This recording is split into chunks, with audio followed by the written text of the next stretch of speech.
Jacob Ward from University of Maastricht presents a paper, Where It All Began, an infrastructural history of British telecoms privatization. Yes, thank you very much. And thank you very much to Giuliano, to Andrea, to Bruno for inviting me into the foundation for organizing my trip from Maastricht. Yes, I'm delighted to be here, and I'm going to be talking about a book project that I've recently finished. So the book should come out hopefully later this year. I have to go home and read through the copy-edited proofs from the publisher after this. On British Telecom, and particularly taking an infrastructural history on BT's privatization. I was talking with some colleagues at dinner last night, and the privatization of BT in 1984, in some circles has a kind of mythology about it as the kind of first domino in the kind of sequence of European privatizations. So this photo behind me is what was at that point in time, Friday the 16th of November 1984, the largest stock flotation in world history. It was called Impact Day, and it was the privatization of British Telecom, which sold for, at the time, around £3.6 billion. In today's money, that's about 12 or 13 billion pounds. And BT's sale, as I've mentioned, was not just seen as any privatization, it was to a certain extent seen as the privatization, kind of paving the way for a world of privatized infrastructure, especially in Europe. So if we can go to the next slide, please. So this bar chart here shows the kind of significance of BT's privatization compared to previous privatizations in the UK. There'd been 12 previous, all quite small. And privatization really, before BT in the UK, was a fairly minor industrial policy, a way of getting small state-owned enterprises off the government books. After BT's privatization, the narrative completely radicalized. So Margaret Thatcher later called privatization one of Britain's most successful exports, that it had put a stop to inefficient management being subsidized by the taxpayers, so the kind of functional argument mentioned by Laurent, but also, especially crucially, she boasted that it had trebled the number of individual shareholders in the UK, very much emphasizing this idea of share-owning democracy, of popular capitalism, and privatization as a route to share-owning democracy. And again, reinforcing this idea that it was the first domino. Kenneth Baker, who was the Minister for Information Technology in the UK when BT was privatized, wrote that BT's privatization made possible all other public utility sales.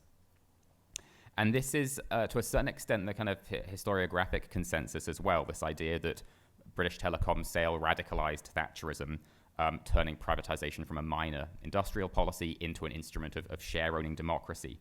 And it's an example of institutionalist perspectives on the rise of neoliberalism, so this idea that institutional change shapes ideology, that policies create politics, that in this case, the policy of privatizing BT was a radical moment that helped embed privatization into the neoliberal kind of policy package and popularize this ideology of popular capitalism. And I'm somewhat sympathetic to that perspective, but my main critique, and this is kind of one of the foundations of the book project, is that in this account, it could be any infrastructure that was privatized, and it just happened to be telecommunications, right? In this narrative, it could have been gas, for example, which happened 2 years later in 1986. And so my question is, well, how did telecommunications matter to this privatization, or if at all? I mean, spoiler alert, I think it did. But how was that? How did that make this privatization kind of specifically interesting or unique or different? So we can go to the next slide, please. So I'm taking this kind of infrastructural perspective, influenced by the history of technology, and the kind of three kind of key theoretical orientations I have here are first that one of my premises is that infrastructure and political economy are co-constructed. So I think traditionally infrastructural change, especially organizational infrastructural change, so changes in ownership, is seen as occurring because of changes in broader political economy. But infrastructure, I think, also shapes that political economy. So, I mean, for example, there could be no political economy of Europe, of an integrated Europe, without the transnational transport and communications infrastructure that makes a European economic unit possible in the first place. And for me, I think these infrastructural histories can also show alternative political economies. So I think, for example, a fantastic history of Minitel in France showing how a kind of public-private mixed model manifests in a kind of digital infrastructure there. But also, I think it helps us understand the constraints on political economic possibilities. So to understand why some possibilities are open to us and others are closed, we need to understand how the kind of development and models of infrastructure we have close off some possibilities and open up others. And then finally, and I think for me this is one of the main appeals of taking an infrastructural perspective, is this idea that it can invert breakthrough narratives. So this idea comes from Jeffrey Bowker, kind of information studies scholar, and he uses the term infrastructural inversion to highlight the importance of paying attention to longer, slower processes of infrastructural change that precede and enable apparent breakthrough moments. So in this case, BT's privatization would be a breakthrough moment that radicalized neoliberalism, but infrastructural inversion can help us see what was happening beforehand that helped enable that apparent breakthrough moment. Yes, thank you. So my book focuses on infrastructural change in many different dimensions.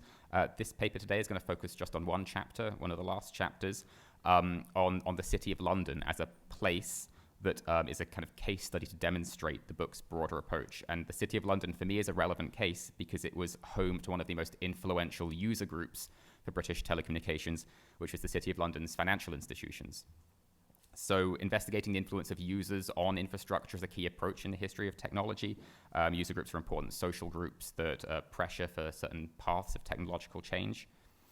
And so that's why I kind of went to the City of London. I discovered the Bank of England had a rich set of archives on influential user groups in British telecommunications throughout the 1960s and 70s.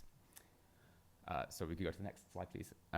Yes, and so this slide I've left intentionally blank because it's not about the visibles, but it's about the invisibles, specifically the City of London and Bank of England's Committee on Invisible Exports, which they founded in 1966 to promote the export of financial services from the City of London, so insurance, investment services, foreign currency exchange, banking, and so on.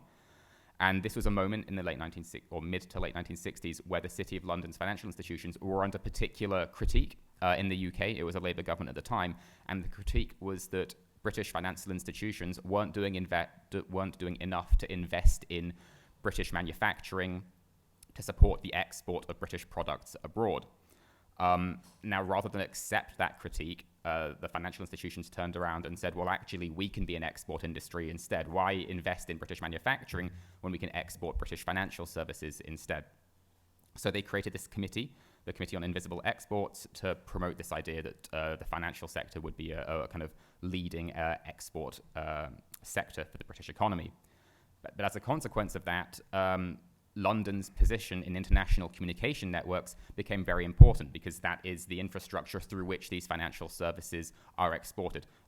Telegraphy, telephone, and increasingly through the 1970s, data networks. Right? So the technological change going on in international communications networks is of particular importance to the financial sector. So the Committee on Invisible Exports thus creates a subcommittee, the City Telecommunications Subcommittee, which begins as a kind of cooperative technical liaison with the Post Office. So in the UK had this PTT model where telecommunications was run by the Post Office, as it was in many other countries in Europe, up until the 1980s when the telecommunications division was split off to become British Telecom in preparation of liberalisation and privatisation in the early 1980s. But members of this subcommittee soon became very kind of dissatisfied with the quality of international services, so it quickly became not cooperative, really, and began to lobby the Post Office for preferential treatment. So, for example, in 1968, they requested a priority scheme for international services in the City of London, which the Post Office rejected because of its public service obligations to uniformity, the idea that they couldn't offer a special service to one set of customers that had to offer the same services across the country. So members thus began lobbying throughout the 1970s for wider regulatory reform. In 1973, Walter Salomon, who was chair of the merchant bank Ree Brothers, wrote a report called Present Shortcomings of International Telecommunications, in which he explicitly calls for privatization as a solution to these problems. He says, the city, who most depend on high-speed, reliable communication across the international commercial and financial spectrum, are in danger of no longer being able to rely on this vital lifeline. So the Post Office should be freed from state fetters and allowed to develop through the media of private financial enterprise. So calling not just for privatization, but also financialization as a solution to the shortcomings of international telecoms. So next slide, please. Yes, thank you. As part of this, the Committee on Invisible Exports actually upgrades this subcommittee to an independent, separate committee in its own right at a meeting with the Post Office called London as a World Financial Centre in 1974. And they say that this upgrade is a necessary part of London's ambitions to become the world's premier financial centre. And whilst they don't mention it explicitly, I think the timing is quite interesting here. In 1973 is when the Society for Worldwide Interbank Financial Telecommunications, SWIFT, which you might all be familiar with as a kind of infrastructure for international financial transactions, was founded in 1973 to support the development of kind of internationalizing financial services. So I think they have an eye on these developments. And in terms of technological change, this is a moment where transatlantic communications between Europe and the USA is particularly kind of tempestuous. There's a lot of maneuvering going on between the European-based telecom providers along with AT&T against Intelsat, the International Satellites Consortium, over who is going to kind of have a majority of transatlantic communications, which is becoming increasingly profitable because multinational companies and financial institutions are increasingly using these transatlantic data links for transactions. So you also witness the emergence of this doctrine called the Free Flow of Information Doctrine in the 1970s, supported by Coca-Cola and IBM, amongst others, to basically say, well, we should allow free, frictionless data flows between, they really mean between Europe and the USA, but they say globally, to support the growth of their multinational companies. So the committee becomes a committee in its own right, and they get increasing concessions from the Post Office. So they get a special 24-hour maintenance service, which sounds kind of small. You know, you get an on-call telephone engineer, but at the time, the waiting list in the 1970s was huge, right? So demand is massively outstripping supply for telephones and telephone repair engineers in the 1970s. So you have to wait weeks if you're a residential customer to get a telephone installed in the first place, let alone get someone out to repair it if it breaks down after the first day you've used it. So actually getting a 24-hour on-demand repair engineer just for financial institutions is quite a breakthrough for the city. But they nevertheless continue to lobby for privatization and liberalization. They joined forces with the Association of Telecom Users in 1979, which was formed by Barclays and Citibank and the grocers Sainsbury's, and the British Bankers Association in 1980 to again advocate for privatization, but specifically as a way to end this policy of uniformity, of uniform services across the country. And ultimately, their success is visible in two ways. The first is a project called London Telecity. So you can see part of London Telecity here. This was an initiative launched by BT after the liberalisation of its monopoly in 1981 to prioritise the City of London to give it faster access to the data flows of capital. And I think it's important to recognise here that they are moving away from uniformity before privatisation, but after liberalisation. I think that's kind of key, because the main way telecommunications was liberalised in the UK was to set up a duopoly system. Another company called Mercury was founded, and the competition mainly focused on international communications rather than domestic residential communications. So I think moving to this kind of priority project for London after liberalisation of international communications is particularly crucial. And I think it's also important to note that managers of BT by this point also wanted privatization. They didn't want to remain a state-owned enterprise, partly because they were subject to public sector borrowing requirements that began in 1976 after the IMF bailout of the UK, but continued under Thatcher as a form of kind of deficit or reducing the deficit budgeting. So BT built this kind of set of special purpose infrastructure in London for financial institutions. Financial institutions were the first to receive kind of two new digital data services called Xstream and ISDN. They were the first to receive high-speed fiber optic communications cables. And they also received this satellite Earth station called London Teleport, which was a kind of special purpose satellite communications infrastructure for the financial sector. So it really is a complete reversal of this uniformity policy, which had come on the back of 15 years of campaigning from financial institutions to end. So I think quite the success. But I think the other interesting way that their success is visible is in the design of BT's sail itself. So if we go to the next slide. In 1982, after the Thatcher government is re-elected, they decide to move ahead with privatizing BT. But it quickly becomes apparent that the size of this sale is going to be challenging. Nothing of this size has ever been sold before. They're genuinely concerned they won't find enough buyers for shares in BT. And at this point, it's still minority stake, 49%. So they contract Barclays Merchant Bank to advise on strategies for designing the privatization of BT. And I think what is interesting is that Barclays Merchant Bank propose this share-owning democracy approach, not because they actually think there will be enough individual citizen investors to buy BT. It's specifically to create a stalking horse, a kind of phantom of competition for the financial sector, saying the only way we can motivate financial institutions to buy this amount of BT is to kind of create this illusion of competition, to create a share-owning democracy as a potential alternative source of investment. And then the other way is the appointment of Kleinwort-Benson to actually manage BT's sale based on Barclays' strategy. So Kleinwort-Benson had previously handled many privatizations for the Thatcher government, but I think there is a kind of interesting individual link here in that the chair of Kleinwort-Benson, Cyril Kleinwort, was also the first chair of the City Telecommunications Committee and had been lobbying for this for a very long time. And worked with the City of London. It was quite embedded within the Bank of England, within this kind of network of bankers, networks of kinship, they've been called, to sell BT to financial institutions. So the City of London financial institutions became the second largest stakeholder in BT after the government during privatization. So I think in effect, in conclusion, the city had kind of financialized the UK's emerging digital data infrastructure, which itself was a kind of willing partner in this alliance, right? BT wanted to be financialized in a sense. And the government, meanwhile, promoted privatization instead as an instrument of democracy rather than financialization.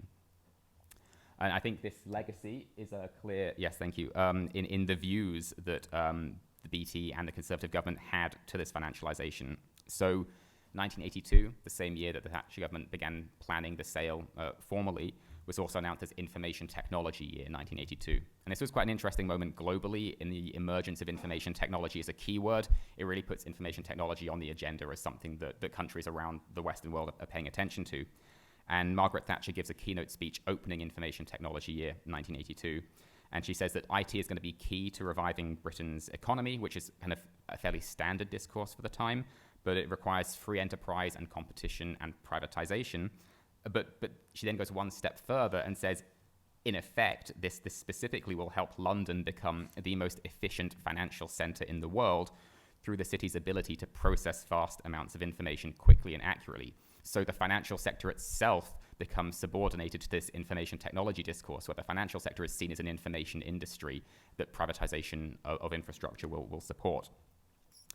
BT also embraces this in an advertising campaign called The Power Behind the Button, which starts off as an advertising campaign meant to convince British citizens that privatization won't be bad for them, it will be good for them. They don't need to be worried about a public utility going private.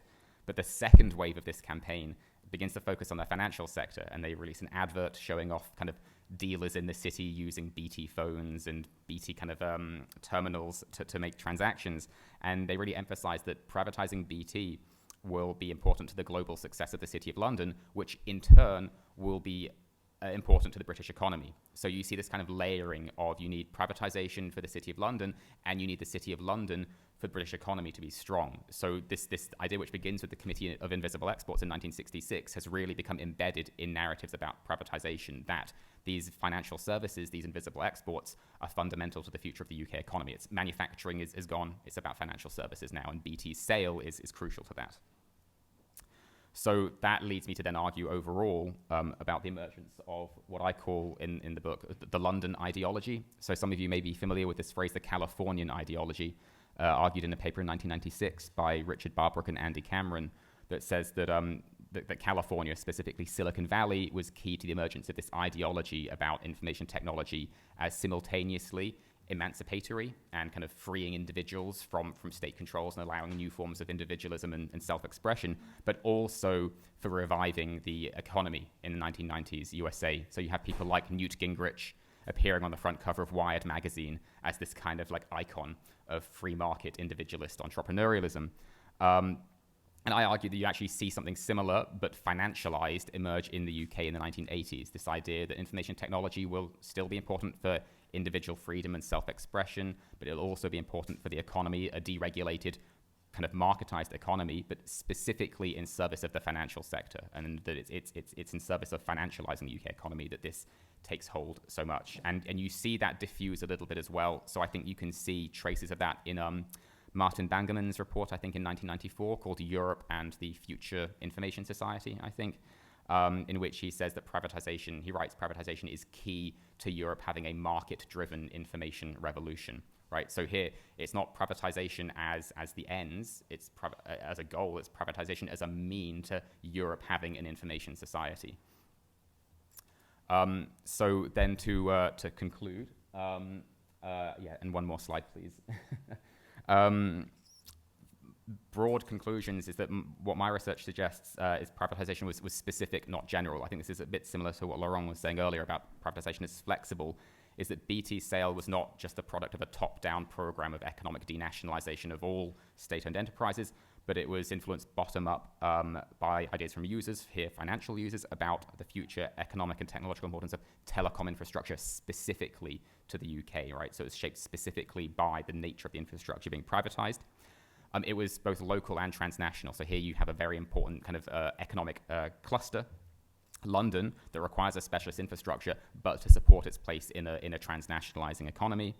And finally, that I think for me does show that BT's privatization, which has this kind of political landmark moment, actually has a much longer history going back to the mid-1960s in terms of its infrastructural status of British telecommunications.